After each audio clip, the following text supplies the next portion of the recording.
No, it's not. We're It's fine. very relaxed. Guys, welcome to the Shrewsbury Biscuit podcast. I'm your host, Alex Whiteley, and joining with me today is Dee Dee. Hiya. You okay? How are you? I'm good, thank you. How are you doing on your keto? I thought we weren't mentioning that anymore. It's a swear word now. That's what it's become now. I'm doing well. Stone and a half gone, full of energy still, and you know. Yeah. I went the 24 hours without eating the other day because I went to work, and what I'll do is I'll buy a small tub of coleslaw or something, and that'll just get me through the night. And I bought some from One Stop. I'm gonna mention the company because it was like cabbage soup. You know what coleslaw is. It's meant to it was just like water. Have you ever tried KFC coleslaw? Yeah. That's really good. It's not too bad. That's not too bad. It's the best I'm the coleslaw connoisseur. Oh, yeah. I love that stuff. We're recording this at Biscuit Studios in the Parade Shopping Centre. Make sure you pop in and see us sometime. If we're ever recording, pop your head in and say hello. I want to give a quick shout out to our sponsors at Gin Different. Did you know we're sponsored by Gin Different? No? Gin is amazing.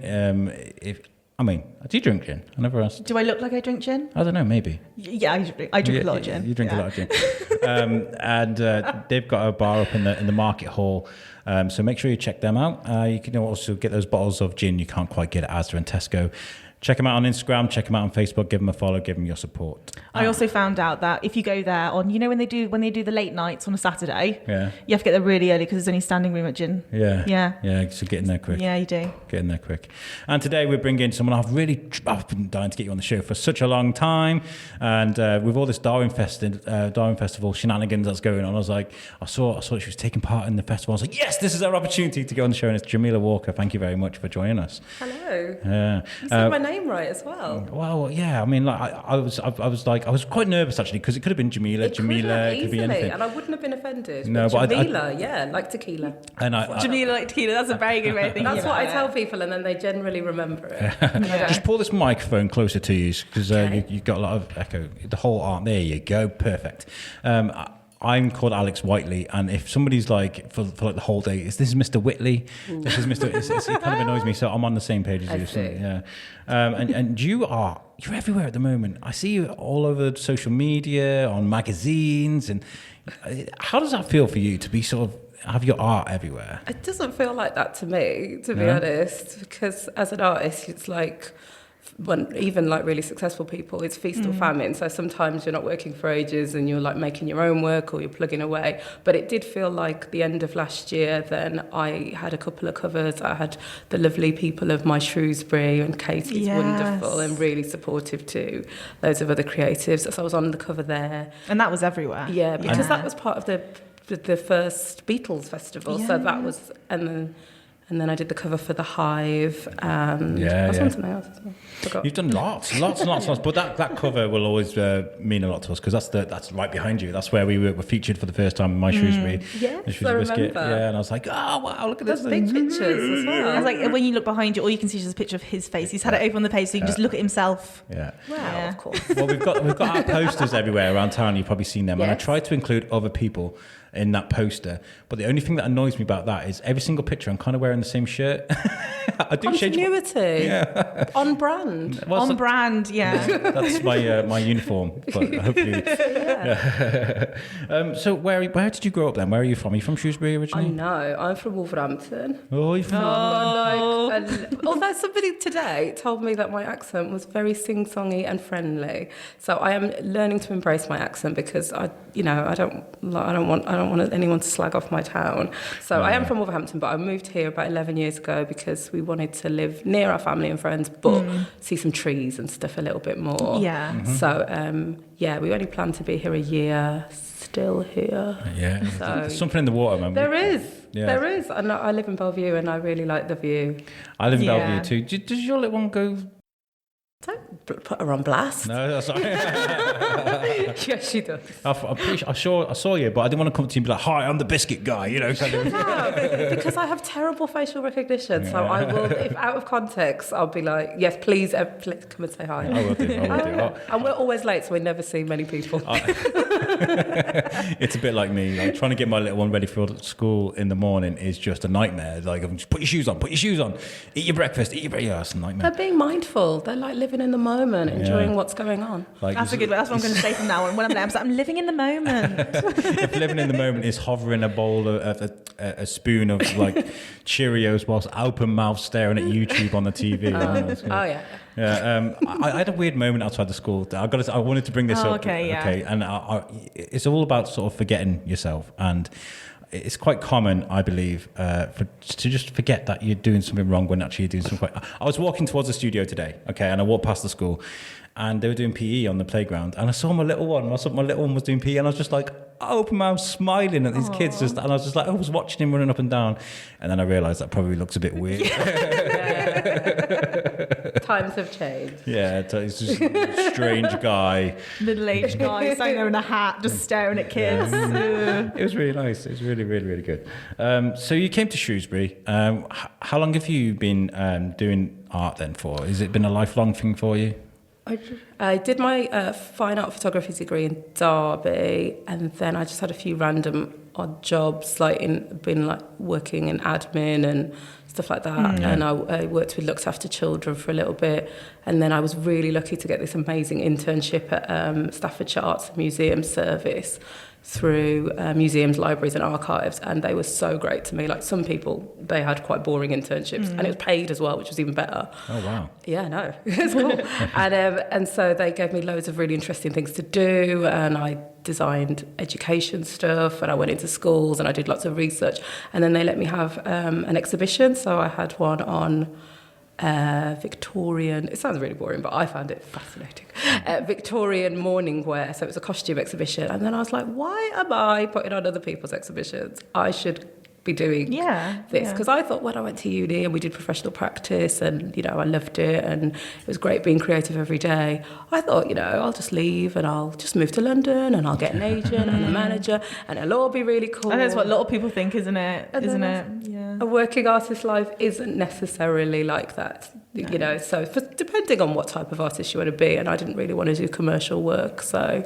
It's finding that fine line between being sort of kind and generous and to paying the bills, isn't it? Because I've got an artist friend as well, he's in Florida, and he's world renowned, but he's done work for me in the past just because he likes me, you know what I mean? But like that takes time away from him actually doing the paid work, so it's finding that fine line between generosity and and when I first started, people would say things like, this will be good for your portfolio, so why don't you do this for free? And then I'm like, well, would you ask the plumber to work for free? It's still a job. Yeah. Some days you don't feel like doing it, you worked at it. Like you might have had a little bit of natural talent, but you did practice, you did keep working at it. Like I haven't drawn that much. I didn't draw that much in previous 5 years or so. And then when I started again, I was like, oh, this is a bit of muscle memory, but it is also a skill, and I've been practicing again. Is it something you've always wanted to do? Yeah, like when you're a child, you want to be a doctor and a post office worker or whatever. But since I was 4, and I think there's very few people that since I was 4 and I didn't want to stay at nursery. They gave me a paintbrush, and then I was like, I want to be an artist, and I am an artist. I don't know if that's delusion to fulfill your childhood dream, but it does feel nice. You were painting with a paintbrush while I was the one drinking paint. So I did used to drink it sometimes, and then sometimes if you put your water next to your... it's easy mistake. That is very easily done. So I did always want to be one, but I didn't really know what it meant. And then after my internship, I did a professional practice course in Wolverhampton, which was called Enter Arts, which is about practical skills and promoting yourself and putting your portfolio together for different jobs, having different CVs, writing proposals. And that was really good because, for most people, you'll spend a good 60% of your time doing admin, invoices, proposals, rather than being creative, going to meetings, things like that. So, it's a killer, isn't it? That day in, day out job, that humdrum life is a killer. It's a killer. It takes away your dreams. No, if you make a nice list, and you get to tick them all up, it's quite nice. But nobody gives you a pat on the back. You want to say, look what I did today. I had all these flagged emails and I did them all. And you're like, but nobody's, So, everybody stop. Come and look at my spreadsheet. Exactly. We were talking about this the other week, weren't we? It's like people didn't recognise you in your day-to-day job when you do wrong.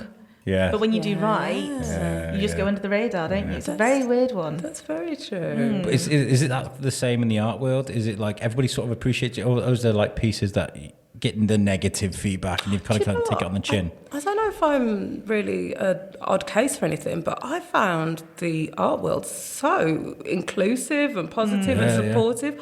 There's quite a few freelancers that live around me and across the county, and like even if they're applying for something, they'll say we'll send it to each other and wish each other. And I found that right from the start. So I don't know, we're not particularly ruthless, I found, but maybe I'm being deluded. I don't know. No, I found it really supportive. It's the same as the podcast thing as well. Like the podcast community is really good. You'd think it'd be like dog eat dog, like my show's better than yours. Listen to my show, not his. But everybody's really supportive, and I love that from the beginning. That's so great. That's really reassuring. It's crazy. I'll have people that's like hundreds and hundreds of thousands of like downloads, big fan base and stuff. Just chat to me and be like, yeah, I like what you're doing. If you want to, they share each other's things. It's quite cool. I'm always in admiration of young people that have a dream, have that goal, those musicians, those artists, those young people that want to go and do something from a young age and go and do it. They have that path. Yeah. Because when I was young, I couldn't decide what the heck I wanted to do. I wanted to be a cartoonist when I was younger. I wanted to make cartoons. I was in love with like Garfield and Asterix and things like that. So my mum bought me this poster with like these square faces that had all different emotions on there, and I'd draw them and I'd learn how to do it. But then I saw people were better than me, and I was like, I'll find something else to do. And I've never been able to decide. Do you think it's important to go back and visit those things if it was something that you put away for a bit? Do you know what I mean? I think for me, because I work a lot in Arts for Health, and there's a real sort of balance between quality outcome, getting value for money, and process. So I kind of think that if you do something because you enjoy it and it naturally, or maybe not so naturally, something comes out of it, then that's a brilliant bonus. But if you enjoy doing it and you're not hurting anybody, you're not, it's not a problem to you, then I think then just go ahead, because like, what's it going to really cost you? If it was your drawing, it's just some paper and a bit of time. But it's really easier to say that. It's really easy to say that rather than. It's really easy for me to say that to you, because sometimes, you've got high expectations in your head, and then when you start and it maybe doesn't turn out exactly how you want it to, then you can get disheartened. Because I teach a portraiture class on some Fridays in Wolverhampton with a group of over 50s, and they've got a very specific idea of what art is, and they want things to look realistic, which is fine. That's what's brilliant about art, is it's for everybody, and we can all take what we want from it. But often with what they want to do, they want it to look the way they want it to look straight away. And often it takes layers. You might need to prime your paper. You might need to put your mid-tones down first. And they're like, oh, it's not working. And I'm like, I know it sounds like, it looks like it's not working at the moment, but you need to just try and be mindful and live in the moment. And then even if it doesn't end up exactly how you want it to at the end, you will have learned something. You will be like, well, maybe I'll never use orange and blue together. Or I'll, you learn by doing, don't you? Yeah. So I just kind of think that maybe if we're a bit kinder to ourselves. Yeah. But it's hard, and some days it's easier. So during Comic Salopia that we covered, we were very lucky enough to speak to Chip Kidd, who's one of the leading graphic designers in the world. And he was saying graphic design is everywhere. Obviously, all these signs, everywhere you look, there's graphic design. And it is doggy. Like there's like, the people that will look at your poster that you spent like ages researching and putting together, and they'll be like, that line is slightly off there, this line is off here, and it's quite bad, it's quite hard. But once you get it right, it's worth it, because I remember that. I mean, like our logo, for example, I love our logo. I designed that on my tablet. I love what it is, but it's got the Shropshire emblem, not the Shrewsbury one, because we cover surrounding areas of Shrewsbury as well. We're in Shrewsbury, and somebody mentioned that on Facebook the other day, but I look at that logo and I'm like, I made that. But the thing is, it's not just in Shrewsbury, because we do a little bit Telford as well. Yeah, a little bit. It's a little bit everywhere. But what have they got to gain by telling you that? Exactly. People's opinions and whose life is better for it. I tell my daughter, if it's not helpful or kind or informative, keep it to yourself. Yeah, definitely. Not like it's fine to have opinions. opinions, but like, what are you trying to make someone feel bad about themselves?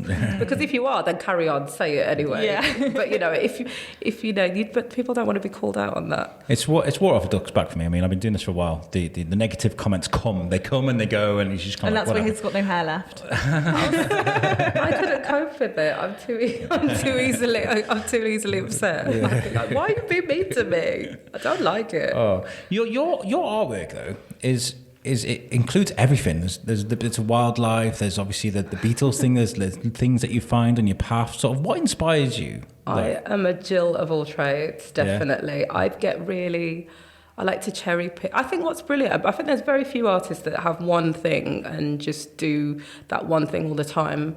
I think, you know, we're inspired by loads of different things, and sometimes I think, oh, I'll never pick up a camera again, even though that's what I did my degree in, and that was my major at college. And then other times I'm like, oh my God, I will never not have my camera in my hand. So it really, I like experimenting with new things. I like trying new techniques. The main thing though, I would say, looking back on my work and like when I'm editing my website and stuff, is colour. I'm really interested in colour and texture and narrative. And so even though maybe some of my work might look like it's from different people, but they're all of a different time, and they make sense when I look at them. I can remember what I was listening to. I can remember what I was doing. I can remember what I was wearing. So they reflect that moment really. But that's really special though. Yeah. That is really special because it's come from you. That's a part of a page of your book, if you like. That is a moment of your chapters, life. Isn't it? Yeah, I like that. That's really good. I do like to make a lot of work that's inspired by like overheard conversations. Yeah. You know, somebody walks past you and you just hear a tiny bit of a sentence, something like, you know, like, I just really hate her and I'm thinking of killing her or something like that. And then you don't hear any rest and you're just like, and I thought so like little snippets of dreams and things like that will influence my work. And I just feel like I try and make myself be creative at least once a week, and most of the time I think I don't want to, and then I do it and I go, well, why did you fight this? You love this. This is good. That's what I was going to ask you, is how do you motivate yourselves on a bad day? Like, you just have to keep going through. I remember reading loads of podcasts, loads of blogs on like finding motivation and what is artist block or writer's block. And I remember reading this one, and this guy said, there's no such thing. Just get on with it. If you don't like it, throw it away. One of my favourite artists, David Shrigley, he does loads of... They're very subversive. They're very rude, but he's very funny. And he does about 30 drawings a day or something, and then he chucks most of them away. And I think, well, you've still got to be working. So for me, most of the restrictions that come to my work are size-based, because I don't have a studio. I work a lot on my computer. I make a lot of photo montages, so I'll take lots of different photos and do a few drawings, and then I'll put them all together on Photoshop, because in some ways it would be lovely to have a big studio and have a big wall and make all these things, but in other ways I think edits make you think in other ways, and so it's an advantage and a disadvantage. But also my friend Emily has a studio, Raven Studios. I know Emily. I met Emily. Do you? Yeah. She's a shiny star, isn't she? She's an ace. She's lovely. It's like I was looking on your Facebook yesterday, and you've obviously got so many different styles that you do. What's your favourite piece up to date? Like, what are you most proud of? That's a really hard one. No, that's easier, because I don't like a lot of my work after a while. So, the one I still like, and it's over a year old, and there's definitely faults on it that I feel like I should edit. There's an image of me doing my daughter's hair in a digital montage. I saw that one. I just saw that one on the website. Yeah, so, like a digital illustration style, and I really like it because I like the angles, I like the colours, and I really like making work about everyday moments.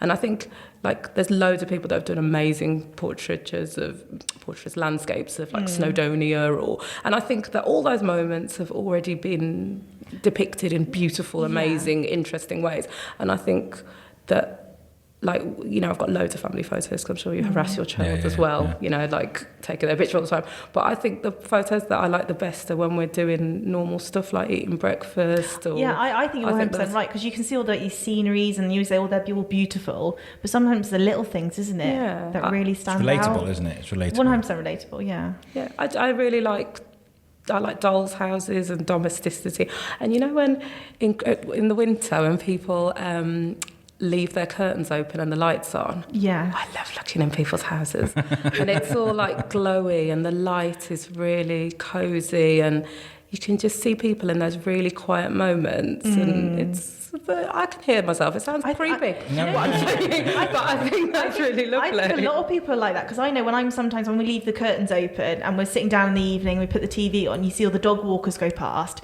they're all looking. They're all looking. I think everyone's a bit like that, aren't they? They're like, it's that kind of like cozy, looking in from the outside, isn't it? Kind of like warmly feeling. And you can like, you know, if you see people every day, then you kind of give them a little character. And yes. Be like, I wonder where Bernard is. And then if you find out his real name, you're like, oh no, you're not a Brian. I've called you Bernard. And like, and I remember once there was this guy, because Bellevue is really sweet and then everyone knows everybody and everyone's really friendly and it's quite nice. But like, I remember once I was walking past this woman who I saw all the time and we just said hello and that was it and we never spoke. And I just went, oh, you got a new hat. And then she's like, what? Because she's like the woman with the hat. And then, so I think I like, you know, I'm a bit sloppy. I kind of relate to that because I mean, I remember when I used to, because I drive now, but it's only recently since I've sort of been driving and I used to get the bus back and to from work. And I remember, like, you see the same people come on the bus and things, and you always wonder, like, I wonder where they're going. And then, or like the days they don't get on the bus, you're like, oh, I hope that she's okay, or I hope he's all right. Like those sort of. So you're quite a quiet person, but I'm the opposite. I talk to I'm one of those annoying people where you're like, oh, she's back in the room. Do you respect headphones though? Because when I'm on the train and people are telling me their life story, and I have a book or headphones, I do think those are the unspoken rules. Yes, they are the unspoken rules. Don't talk to me. Otherwise, but yeah. So do you respect that? Oh yeah, massively. Oh, that's very good of you. That's fine then. Talk to anyone. I used to travel back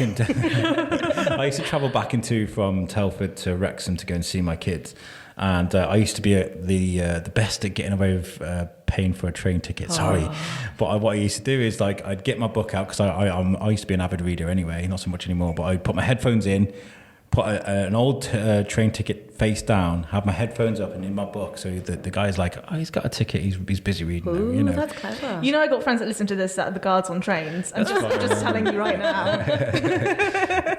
So we keep an eye out for you now. This may be true or it may be not. It's up to you. But it was just to save a few quid. That's all. But it's nice disappearing though, isn't it? When you're yeah. Ooh, dropping my pen. So. Being everywhere, being on the covers of magazines, and I don't agree with that, but okay.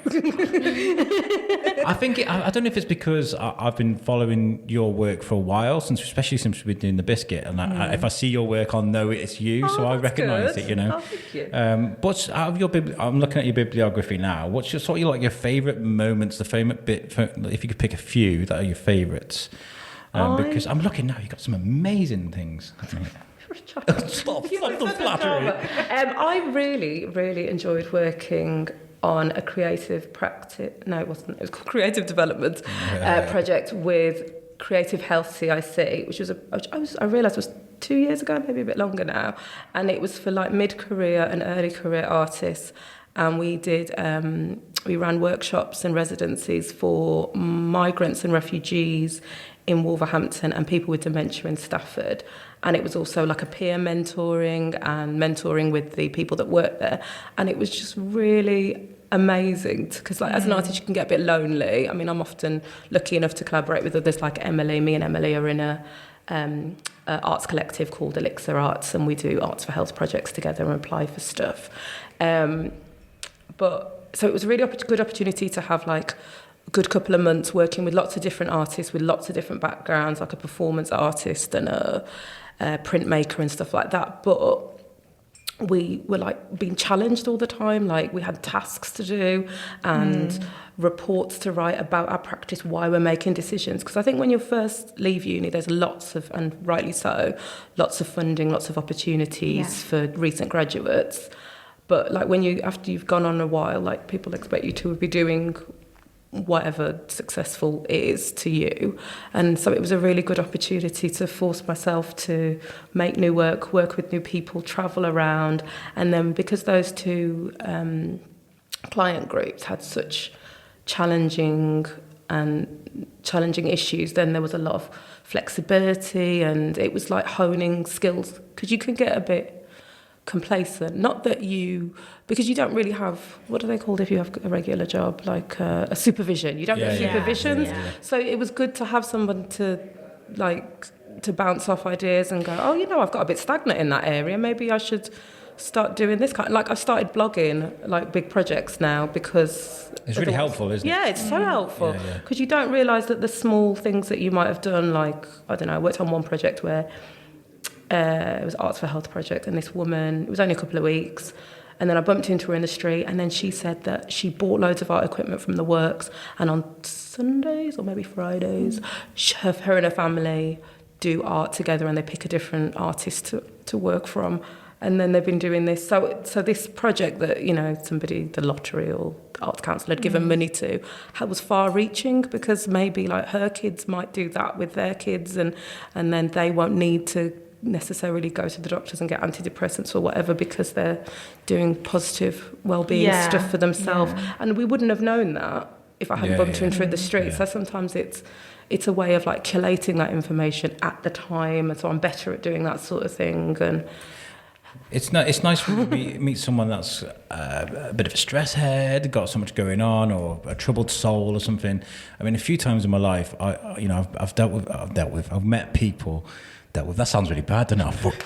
I've dealt with them. And he swore then as well. But like, you give them a project to do, say a poem or something to write, and then there's a few times people have come back and just brought the most amazing things because they're not, whilst they're concentrating on that project or that thing, they're not thinking about their problems, but yet subconsciously it comes out in their work, and I think that's amazing. It's really exciting and I really try to make workshops or projects not anything like school, because not that teachers aren't, that I've had some great teachers, but a lot of people have had a horrible time at school, and so I try to really give them a bit of ownership and think about how I arrange the room. Yeah, we were talking about this earlier, weren't we? Saying about we both did arts. Like I did A-level and GCSE, and you did GCSE, didn't you? GCSE, yeah. And we both had interesting experiences. Really bad experiences, actually. Mine was fine till afterwards, but I mean, I got really badly treated. A lot of people at my school, I'm not going to say it because some people will be embarrassed by it, but there was a teacher that was quite rueful about our class. She wasn't very nice. She didn't but there was a lot of disruptive people in our class. Not me, I was a good boy, right? We did the 10.5 hour exam that you did. Yeah. And I made this, it wasn't brilliant because I'm not an amazing artist, but it was my idea of anxiety, and it was like a nice, calm bedroom, a typical looking bedroom, and through the window you could see like hell, It's kind of like, this is your place, and outside is just And she gave me an X, which means I didn't turn up for the exam. My God. And she did that to a lot of people. My friend Ryan Perrin, shout out to Ryan, he won't mind me shouting him out. She gave him a C, and he made this he could easily walk into Marvel and be like, give me a job now. And she gave him a C for his work, and it was really just amazing. And I was just like, wow, there are really bad people out there. That put me on half art for quite a while. That is so disheartening. If someone wanted to get into art, that would really put them down, wouldn't it? Isn't it? It's one of those things. I do think though, art is subjective, so can you really grade it? Yeah, that's the thing as well. Exactly. I think it's on the perspective of the person who's done it, isn't it? It's their personal feel towards it. And that works. That's very disappointing. Yeah. And that works across the whole field. This obviously was quite a while ago. We're not. Yeah. It was like over 10 years ago. But you're still angry, and rightly so. Yeah. Let's go and burn the school down. I'm joking. I wouldn't last well in prison. It's wrong. I have a very good DBS, and I need to keep it that way. Yes, that's always handy. So you are taking part in the Darwin Festival. That's why we got you here today. That's why I was like, oh, we could speak to Jamila today because we've got it all links in. I don't believe in evolution. You don't believe in evolution? I'm joking. I've spoken to people that actually That was so awkward, wasn't it? I couldn't keep a straight face. I just really like his beard. I do like his beard. Yeah. Yes. I miss my beard, but I get bored. I'll start growing my beard and I'll be like, I'm trying to lose weight and I've just made my face look twice as fatter. I think you've got more hair on your face than you have on your head. I do. Yeah. Gee, that was so mean. You don't hear the abuse I get off him. Fair enough. Okay. Yeah.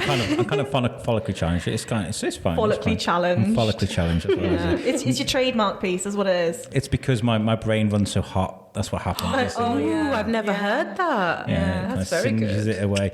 What does the Darwin Festival mean to you? You've lived here sort of 11 years. It's been going on big now for sort of like 4 or 5 years, but it's been kind of a constant but quiet in the background. That is a very random question. I like it. It is. Yeah, I like doing it. that. It means I am and go to the opening of an envelope. And what is lovely about Shropshire is between like spring and autumn, there's like loads of random things like the Blackberry Festival and things like that. Yeah. So I love the Darwin Festival. And a couple of years ago, I was part of it when I was working at Shrewsbury Museum. I had some work inspired by that. That was also my work mixed with like a community project as well. So that was really cool. So I like getting the leaflet out and seeing what we're able to go to. I think the last few years, my daughter hasn't been old enough to go to some bits and bobs, but she's 5 now. So I think there's a few bits and bobs we can go to. But yeah, right. Oh no, I've done the Darwin Festival before for the Shrewsbury Unitarian Church, which is where I'll be running another workshop for them. What did we do? We made sculptures based on... Was this last year? No, the year before, I think. It was based on the the stained glass.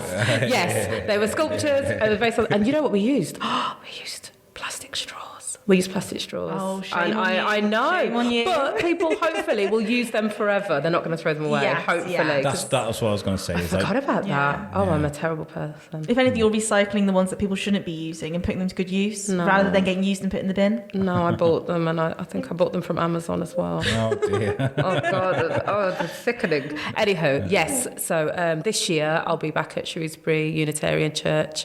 So thank you for inviting me back, the Unitarian Church. They're great there. They're very supportive. are I like lovely. Fiona. She's ace. They are so welcoming to everybody. Yeah. Do you know what day that's going to be on? It is on Saturday, the 15th of February, 10:30 till 12:30. Wow. And it's to tie in with a talk they have later on that afternoon, which is I've forgotten it now. Anyway, a guy with a PhD is going to be talking about a man. Yes, men, they're everywhere. He's going to be talking about patterns in nature. So my workshop is patterns in nature, and we're going to be making repeated patterns based on objects and images that I'm going to bring, and then we're going to collage those onto notebooks and sketchbooks, and then people can take those away with them and use that book not to write shopping lists in or a list of all the people they hate, but to find more patterns in nature. Oh. What do people need to bring with them if they choose Themselves and an open heart. Brilliant. That's it. Yes, it's free as well. Oh my God. It's for families and stuff. So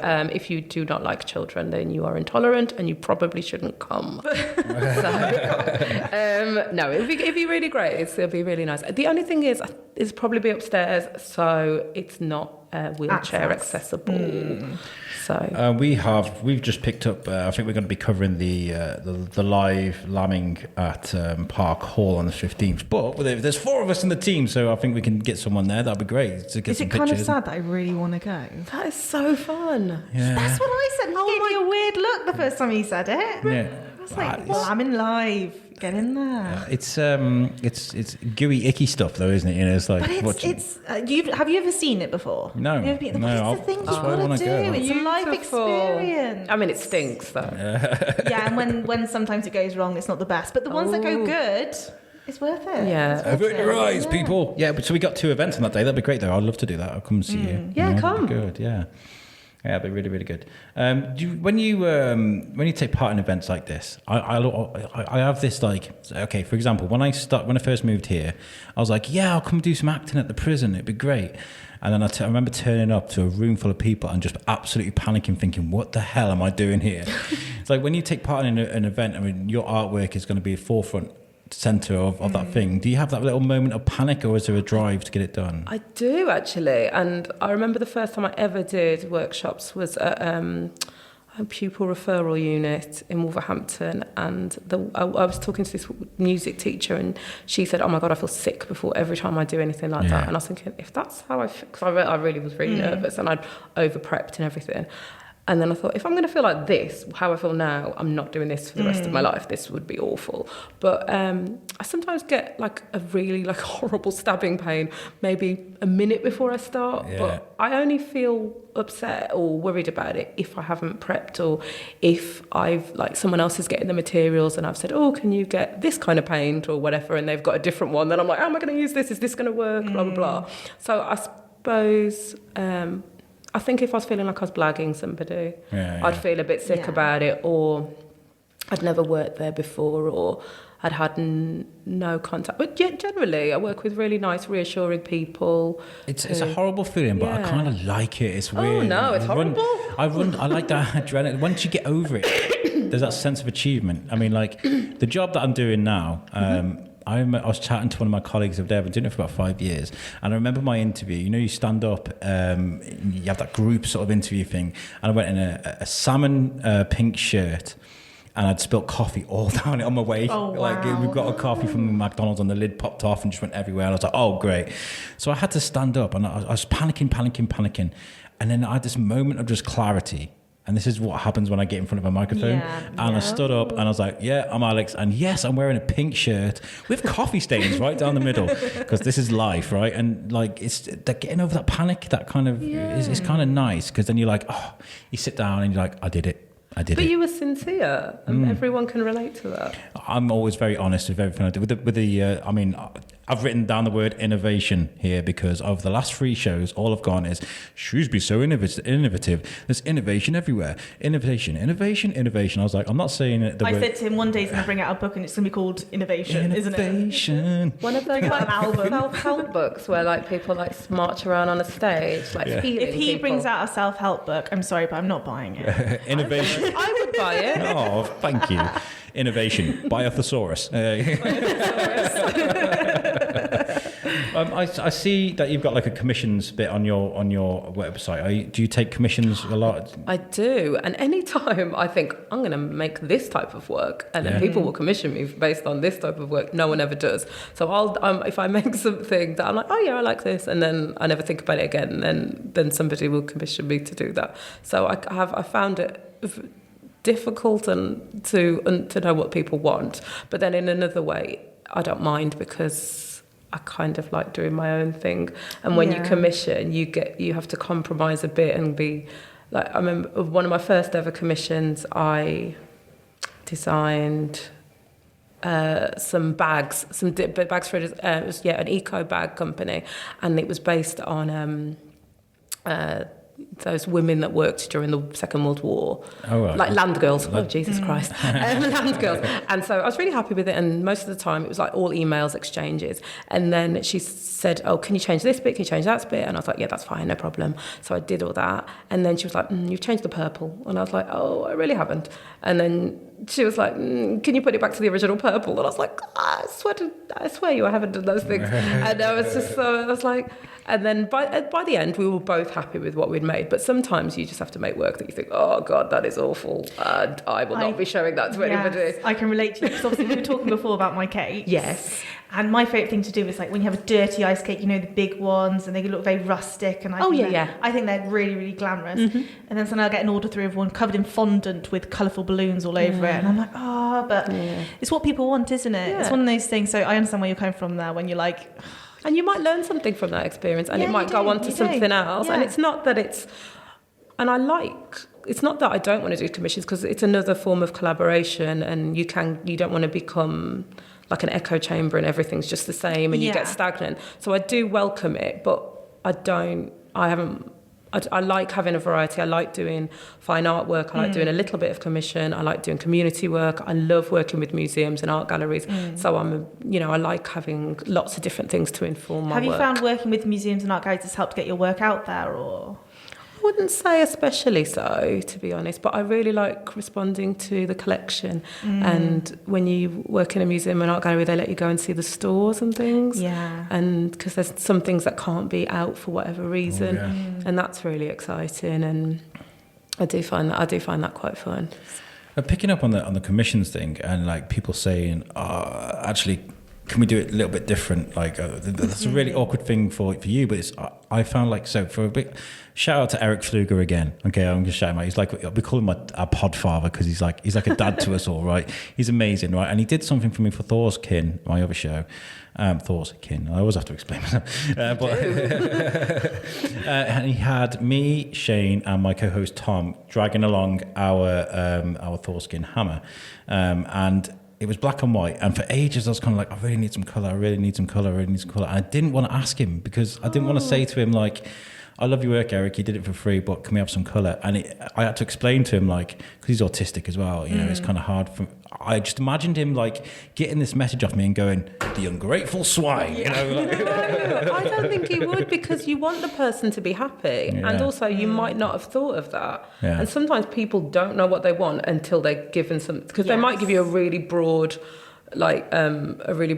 brief, and you'll be like, are you sure you don't want this? And what did you want this? And they're like, no, do what you want. And then they get it and they're like, I love it, but we really need it. I've got it here actually. Landscape or something. That's the picture he did for us. Oh, yeah. Yeah, it was like black and white. That's really cool. Yeah, he's amazing. Oh, I love that. It's really good. But I was just like, we need a bit of colour. But I like that because it's really flat, but Yeah. it looks like it's still got shape. Yeah, it's brilliant. He's a brilliant guy. So did you get the colour version then? I think he's doing it right now, and Is this to egg him on? it's a source. I'll tell you about it off the air.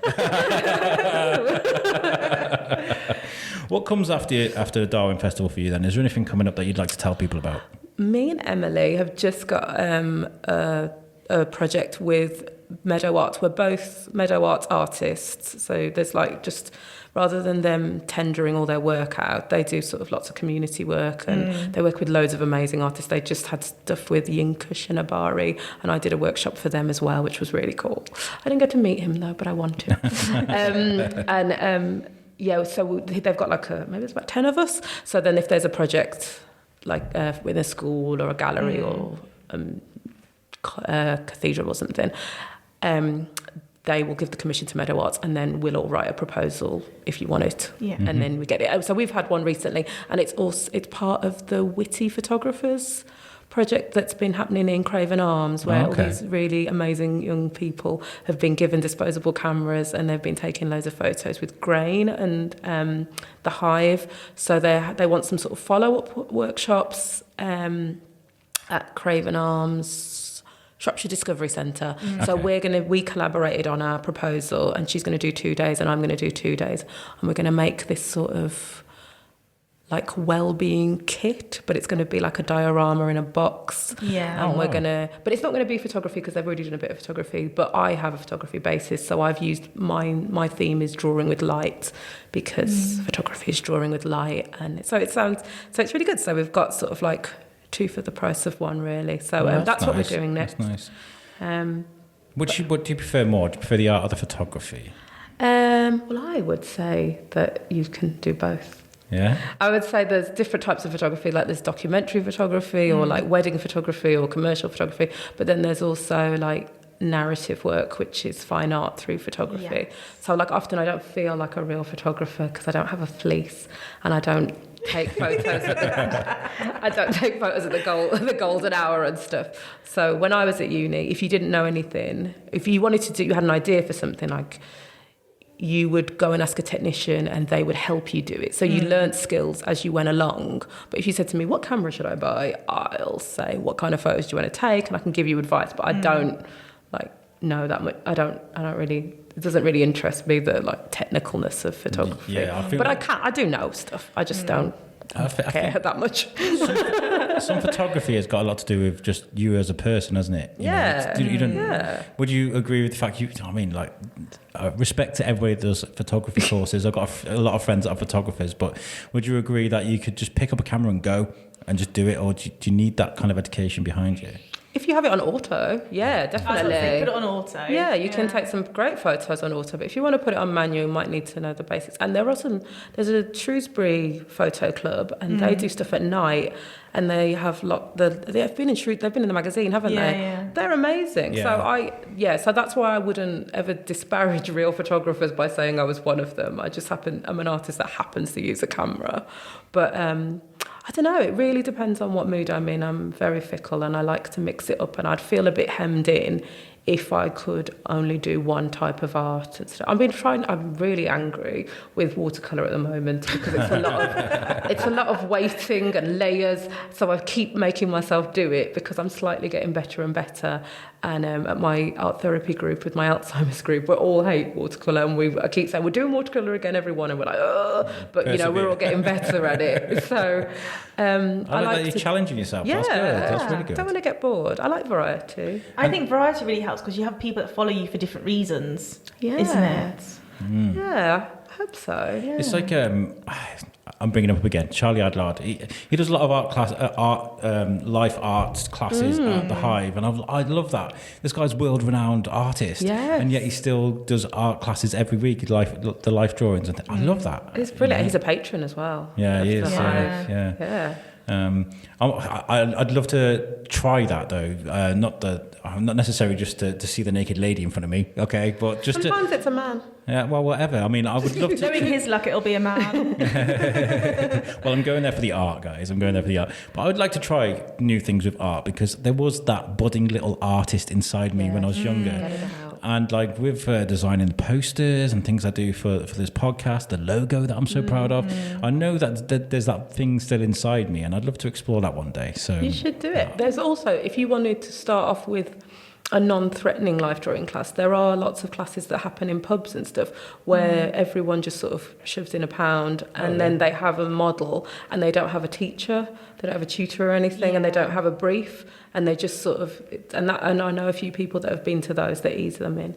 Or there's the 365-day artist challenge. There's a hashtag for it on Instagram, and they give you a challenge every day, like, I don't know, draw something with texture, draw a fruit, and you can interpret that brief because it's really ambiguous however you want, and it forces you to do something every day, and then if you want to, you can post it every day. I can just imagine me turning up home with an easel and some canvas and some paints and stuff, and my wife going, great, another hobby. Great. It's good to have a hobby. Apparently those things, like learning new skills, they stave off Alzheimer's and things like that. Yeah, keep in mind. Yeah, but you don't need a big kit. No? I think it's a massive stress relief, isn't it? When you do things like that, Yeah, well, we'll see. I mean, I'm definitely going to come to some of your workshops, and I'll have a go. I'm brave enough to have a go.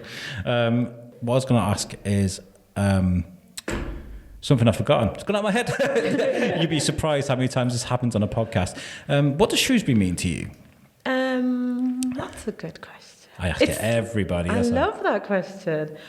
Can I confess that I don't like Shrewsbury biscuits? Do you not? I don't. No. Well, I'm not into them. I'm sorry.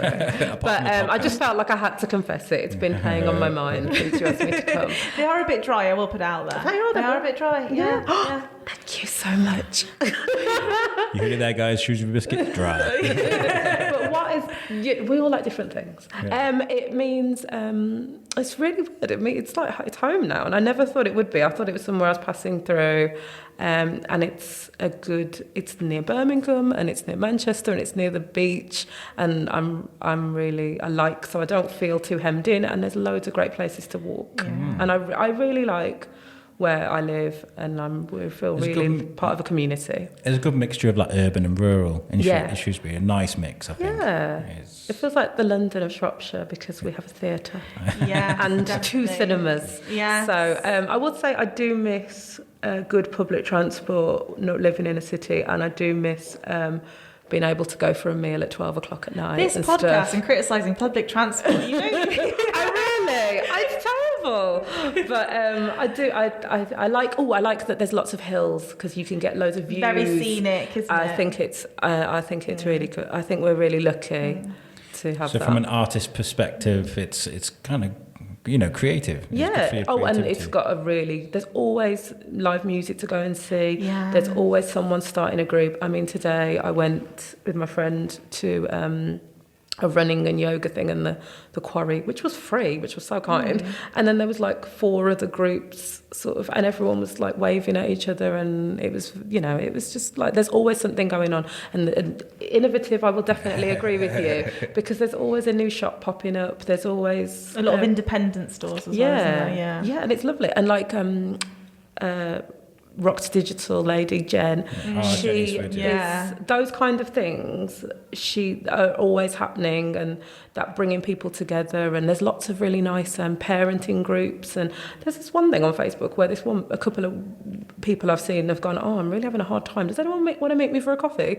And then people have said, yes, I'll come and meet you for a coffee. Yeah. Strangers. And I just socials, kind of, it's very good. yeah, there's loads, a meetup, and there's lots of things happening. So I suppose there's a lot of retired people here, and they are not sitting watching TV all day. No. They are out there, like, doing new things. And so, I like that. There's loads of courses to go on. I like a course. Can I ask one more thing? Yeah, of course you can, yeah. Aside from the Darwin Yes. Festival that's going on, have you got any other projects coming up in the pipeline? Apart from the one at the Shropshire Discovery Centre, that is so terrible that you asked me that because I can't remember. What I'd really like to have every year is at least one big project, and then little workshops to fit around it. And then I work for a charity called Taking Part as well, and I like to do that. And this year I haven't got a big project, and don't take a picture. I would really love to have. This is a shameless selfie. I'm very sorry. Oh, was it? Okay. Oh, good. Oh, I wasn't in that picture. I did mine before everyone came in, so it wasn't. Oh, okay. I did no criticism. I panicked. That was incredibly. This is believe it or not, my keto thing. I want to see my face ballooning down, shrinking down, and then Why ballooning weren't you back up. listening to everything I said? I thought we weren't talking about keto. I thought you said it was. yes, Yep. No. So yes, because last year I'd worked with Lovely Land, and we had some money from they got some money from the lottery, and we did a big. I love the well-being. Lovely Land. Claire's amazing. The community lottery fund, they're lovely. Yeah, we did well-being, arts, nature, growing project. So I would like another project like that, really. So at the moment, I've got one-off workshops, and I'm hoping to do more work with Emily. Apply for more stuff. We are working on a project called Shapeshift, actually, involving art and yoga together. So I want to get Emily on the show. I've been trying to. She came in. I think we did something for the Open Art Studio in the summer, and she popped in for like 10 minutes, quick chat, and then she was back off because she was like back and two between the two studios. She's a very busy bee. So I'd love to get her on. She's really nice to talk to. Yeah, and her studio is doing really well. I think they're really happy. I think they were full straight away. They've got a full roster. It's really nice. It's brilliant. Well, guys, the Darwin Festival is nearly upon us, and I encourage people to go and have a look at some of these the workshops, the talks, the Cafe Scientific, everything that's going on. There's lots of amazing things. Is your event up on the Original Shrewsbury website? Is, yeah. So go to originalshrewsbury.co.uk, click on the Darwin Festival, and all the listings of everything that's going on there. Click on it and have a look. Is there a fee to go in yours, or is it free? It is free. It is free at the Unitarian Church. It's free, guys. Go and have a look. Bring the kids. Have a look at what's going on. I can't wait for it. It's going to be good. It's going to be really, really, really good. Guys, thank you so much. Jamila, Thank you for having me. Thank you. I love podcasts. It's so crazy that I'm on one. I'm addicted. Well, I've been dying to get since you did Thank you. that cover of my Shrewsbury. I was like, I need to speak to this lady, but scheduling is not my strongest point, I've got to say. These guys will agree with me. Guys, thank you for tuning into this episode, and we are of course sponsored by our friends at Gin Different. Make sure you check them out on Instagram and Facebook. Give them a follow, and make sure you check out our website, which is made by our heroes at Web Orchard, and our website is theshrewsburybiscuitpodcast.co.uk. Have a look there. You can listen to our audio right off the site there. Close your phone, carry on going. It's an easy way to listen to the audio for some people. They don't want to go onto Podbean or iTunes or Spotify, so you can do it on the website. It's free. Thank you very much again. It's been really good. Thank you. Take it easy, guys, and peace out.